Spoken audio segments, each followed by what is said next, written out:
दोस्तों, काला कपड़ा पहने हुए बड़ी बड़ी जटाओं वाला, पैरों में कड़े लगे हों, कानों में कुंडल हो, भभूत रमाए हुए, दिखने में एक खतरनाक तांत्रिक के जैसा दिखने वाला व्यक्ति अगर आपको कहे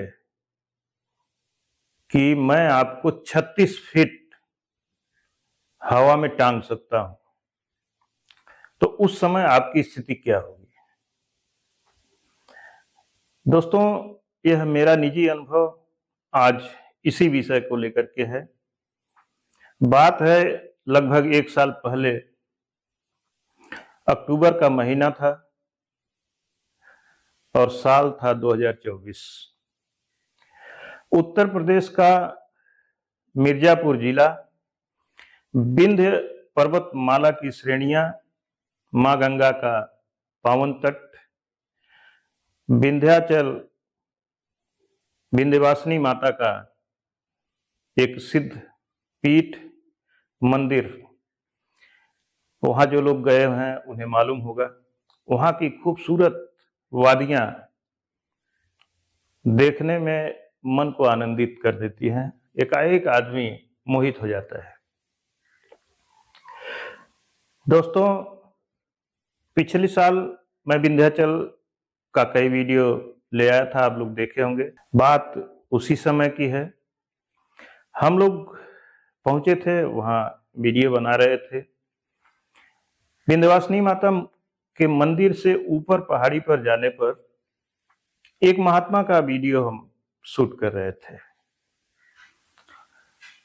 दोस्तों, वहां पर वीडियो शूट करने के बाद उसी आश्रम कहिए या कुटिया कहिए, जो भी कहिए, वहां पर एक काला कपड़े पहने हुए नौजवान, करीब 25 से 30 साल के बीच की एज रही होगी, तांत्रिक, जो दिखने में बहुत ही भयंकर लग रहे थे। गोरा चेहरा था, लंबाई भी अच्छी खासी थी, जटाएं लंबी थी, काली काली जटाएं थी, पैरों में कड़े पहने हुए थे। और जो भी स्वरूप, आप तो जानते ही हैं कि तांत्रिकों का स्वरूप क्या होता है। वो टहल रहे थे। जब मैं वीडियो शूट कर लिया तो उनसे मैंने कहा कि महाराज जी, अगर आपका आदेश है, अगर आप आदेश करें तो आपका भी मैं एक वीडियो शूट करना चाहता हूं। उन्होंने कहा कि ठीक है, मेरी वीडियो आप बनाइए, लेकिन मेरी वीडियो कुछ अलग तरह से बनाइए। तो मैंने कहा ठीक है महाराज जी, आपकी वीडियो अलग तरह से बनेगी, जैसी आपकी इच्छा हो उस तरह से आपकी वीडियो बनेगी। उन्होंने कहा मैं ऐसे वीडियो नहीं बनवाऊंगा, आप रात को 12 बजे श्मशान घाट पे चलिए, वहां पे मैं वीडियो बनवाऊंगा। हमने कहा ठीक है महाराज जी, कोई बात नहीं, चलिए रात को 12 बजे चलते हैं। उन्होंने कहा आपको डर नहीं लगेगा? हमने कहा नहीं महाराज जी, ये डर क्या होता है ये मैं नहीं जानता, क्योंकि संत महात्माओं के चरणों में, उनके शरण में रहते रहते इतना तो ज्ञान हो ही गया है कि जो होना है वही होगा, उसके अलावा कुछ भी नहीं होगा।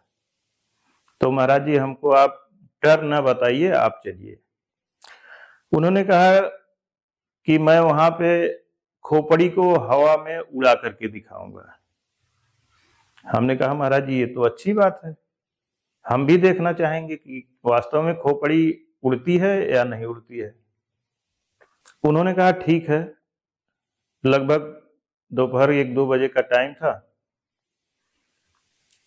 बोले ठीक है, आप शाम को आइए, फिर शाम को चलते हैं। हमने कहा ठीक है महाराज जी, शाम को हम आते हैं, उसके बाद चलते हैं।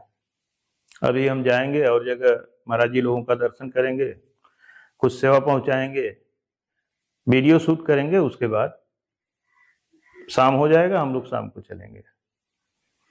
फिर उन्होंने कहा कि एक बार आप सोच लीजिए, आपको डर तो नहीं लगेगा? हमने कहा महाराज जी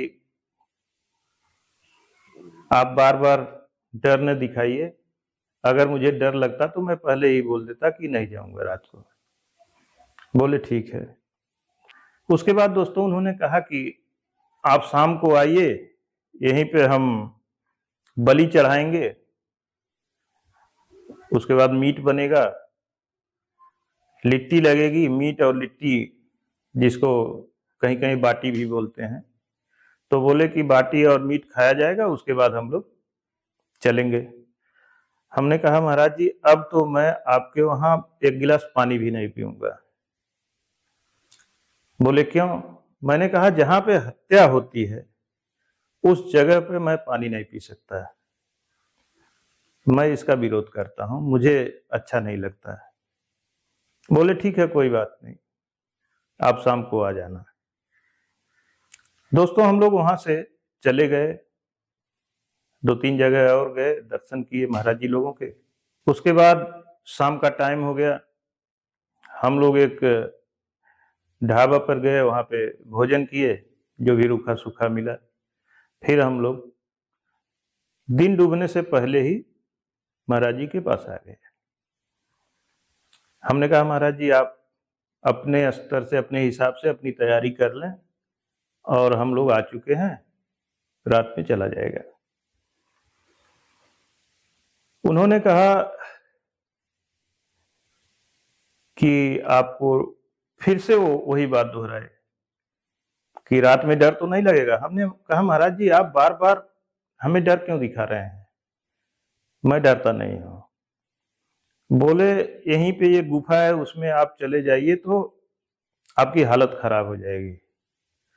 हमने कहा महाराज जी बगल में जहाँ महाराज जी रहते हैं वही गुफा, अंदर माता जी हैं विराजमान है। बोले हाँ हाँ वही गुफा। हमने कहा महाराज जी दिन को ही मैं दर्शन करके आ गया हूँ, और जहाँ माँ विराजमान है वहां मुझे क्यों डर लगेगा, मेरी हालत क्यों खराब होगी, माँ तो मेरी रक्षा करने के लिए बैठी है।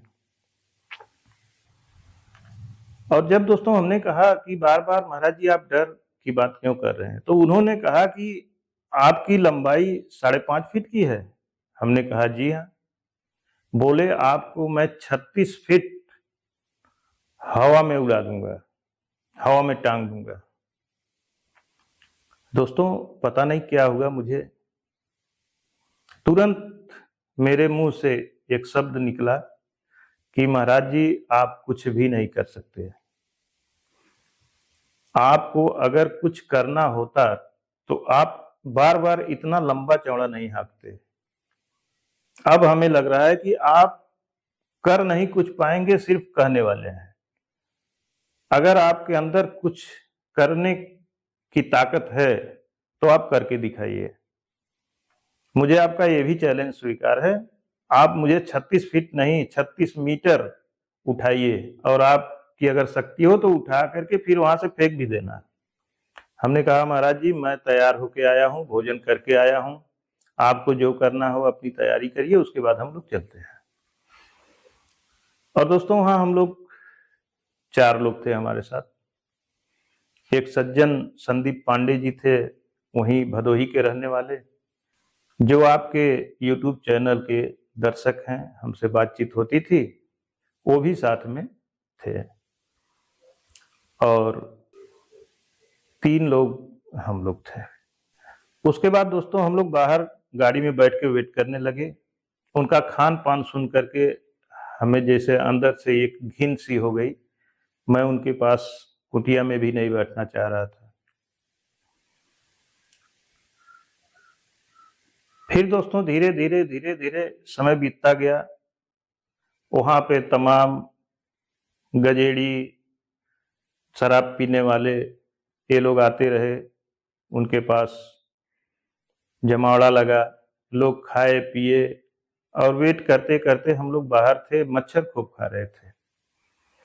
रात के जब 11 बजे तो उनका एक आदमी आकर के दोस्तों बोल रहा है कि महाराज जी दारू पी लिए हैं, और अब वो कह रहे हैं कि इतनी टाइम जाने का मन नहीं हो रहा है, बोल दीजिए कि 4 बजे भोर में चलेंगे। दोस्तों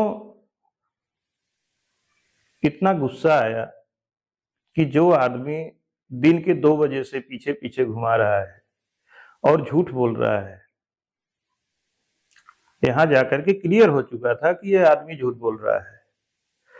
गुस्सा में मैंने उस आदमी से, जो मुझे नहीं कहना चाहिए, अपशब्द भी मेरे मुंह से निकला, हमने कहा कि अपने महाराज से जाकर के बोल दो कि वो सुबह भी नहीं जाएगा और वह एक ढोंगी है, पाखंडी है, और वह डर दिखा दिखा के, हकीकत यह है कि वह मुझे डराने का प्रयास कर रहा था, वह खुद डर रहा है, उसकी फट रही है। और दोस्तों, मैंने मन बना लिया था कि इनको एक्सपोज किया जाएगा, क्योंकि मैं जानता हूं कि न तो वो खोपड़ी को उठा सकते, न तो किसी के साथ वो अच्छा बुरा कुछ कर सकते। बस एक टेक्निक होती है, ये जो कहा जाता है तंत्र, आप लोगों को भी मैं बता देना चाहता हूं, यह तंत्र कोई ऐसा चीज नहीं है कि जिसके माध्यम से किसी का कुछ नुकसान किया जा सके या कुछ चमत्कार दिखाया जा सके। एक चीज आप लोगों से और मैं कहना चाहता हूं कि 1000 तांत्रिकों के पास आप जाएंगे तो संभवतः कहीं एकाध एक तांत्रिक आपको मिल जाए जो वास्तव में तांत्रिक होंगे। नहीं तो जितने भी तांत्रिक आज तक दोस्तों हमसे मिले हैं, सभी के सभी फ्रॉड ही मिले हैं। कोई तांत्रिक वास्तविकता दिखाने वाला आज तक हमको नहीं मिला। कोई वास्तव में तांत्रिक होगा तो वह डराने का काम नहीं करेगा। एक चीज आज दोस्तों हम आप सबसे बताना चाहते हैं।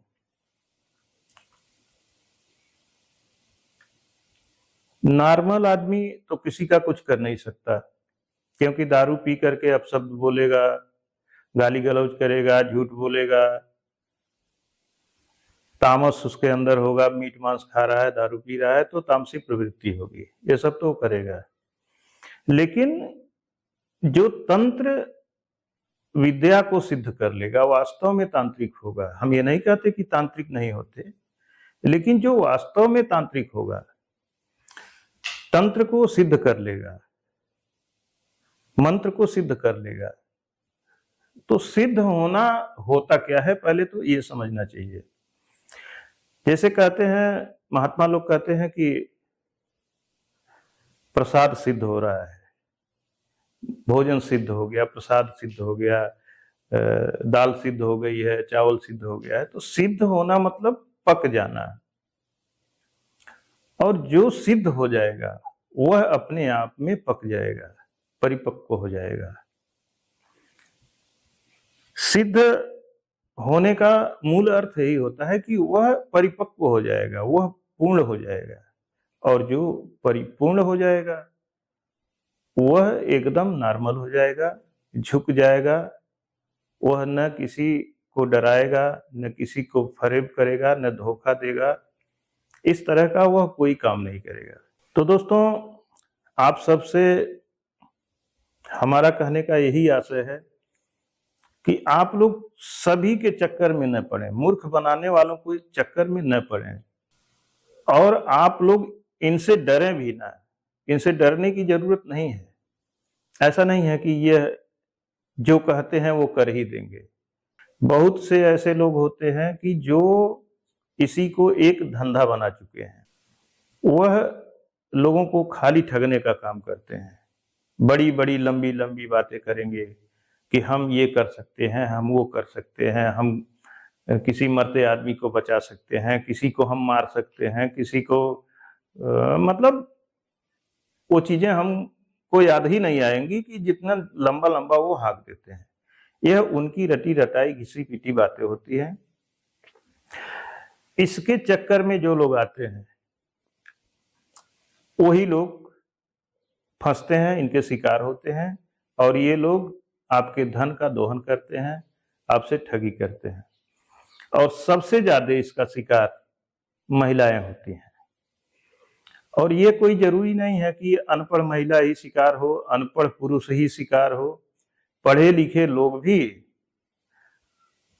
इसके शिकार हो जाते हैं। उनके दिमाग में बैठ जाता है कि कोई तांत्रिक है, ऐसे कर दिया वैसे कर दिया। तो ऐसा कुछ नहीं है। जो वास्तव में तांत्रिक होगा वो काहे ऐसा करेगा, क्यों किसी का कुछ बिगाड़ेगा। क्या कोई तपस्या किया है 10 साल, 12 साल, 15 साल, या मान लीजिए साल 2 साल ही मेहनत किया, अपने आप को सिद्ध कर लिया, तो क्या वह किसी का बिगाड़ने के लिए किया है? हमें तो ऐसा नहीं लगता। अगर वास्तव में कोई अच्छा तांत्रिक होगा तो वो किसी का बुरा सोच नहीं सकता है। और जितने आज तक हमें तांत्रिक मिले, किसी का भला करने वाले मिले नहीं, क्योंकि बात करने में तो माहिर होते हैं। और एक तो अगर आप खुल के उनसे बात करें तो आप शब्द भी चालू कर देते हैं। अगर किसी को आप उनकी भाषा में जवाब दे दें तो आप दोषी हो जाएंगे। लोग कहेंगे अरे ये तो संत महात्मा को ऐसे बोल दिए, वैसे बोल दिए। तो इस चीज का, आपके सम्मान का वो फायदा उठाते हैं। आप चुप रहेंगे, वो बोलते रहेंगे। तो दोस्तों, मेरे कहने का मतलब कि आप ढोंगी पाखंडियों के चक्कर में न पड़े। जो हमसे मिला था वह एक नंबर का ढोंगी था, पाखंडी था। पूरा दिन बर्बाद किया। रात के 11 बजे के बाद हम लोग वहां से, जबकि प्लान ये था कि रात में हम लोग यहाँ रहेंगे, एक नया अनुभव अपने दर्शकों को हम दिखलाएंगे, जो एकदम झूठा निकला। मन इतना विचलित हुआ कि प्लान हमारा ये था कि सुबह हम लोग यहाँ से चित्रकूट के लिए निकलेंगे, क्योंकि कई दिन से हम लोग निकले थे। लेकिन हमने कहा कि अब चलिए सीधे घर चलते हैं, कहीं नहीं चलेंगे। फरेबी ने दिमाग को ही, कहा जाता है कि दिमाग ही डिस्टर्ब कर देना। तो दोस्तों, हम लोग घर चले आए। यह अनुभव था, यह मैं बहुत दिन से आप लोगों से साझा करना चाहता था कि इस तरह का कुछ होता नहीं है। बाकी जितने लोग भी मिले, दावे बहुत किए कि मैं ये कर सकता हूँ, वो कर सकता हूँ। मैं इसी नाते इन लोगों का पता किसी को नहीं बताता। और जो लोग फोन करते हैं, कभी कभी गलती से पता बता भी देता हूं, तो बाद में अगर उनका जो रिस्पांस आता है, कमी लोगों की ये है कि जाते हैं, उनका काम भी नहीं होता, पैसे भी दे देते हैं, फिर बताते भी नहीं है कि भैया हम यहाँ गए, हमारा काम नहीं हुआ, ये आदमी ठीक नहीं है। जिसका हमारे पास रिप्लाई आता है कि हाँ 2-4 आदमी बताए कि नहीं ये तो आदमी गलत है, जो कह रहा है वो फर्जी है, ऐसा कुछ नहीं हो रहा है। तो दोस्तों, ऐसे लोगों की या तो हम वीडियो रोक देते हैं, या फिर उनका एड्रेस वगैरह दिए भी रहते हैं तो हम हटाने का प्रयास करते हैं। नहीं हट पाता है तो हम वीडियो रोक देते हैं, ताकि दूसरा कोई आदमी जाकर के ऐसे लोगों के जाल में न फंसे, कहीं ठगी का शिकार न हो। तो दोस्तों, आज मेरा यह वीडियो और अपना अनुभव आपको साझा करने का एक उद्देश्य था कि आप लोग इस तरह के लोगों से सावधान रहें। इसी तरह की वीडियो देखने के लिए आप बने रहें हमारे साथ। अगर आपने अभी तक गुरु ज्ञान गौरव यूट्यूब चैनल सब्सक्राइब नहीं किया है तो आप सब्सक्राइब कर लें। इसी तरह की वीडियो मैं ले आता रहूँगा। फिर मिलते हैं किसी और वीडियो में। धन्यवाद दोस्तों।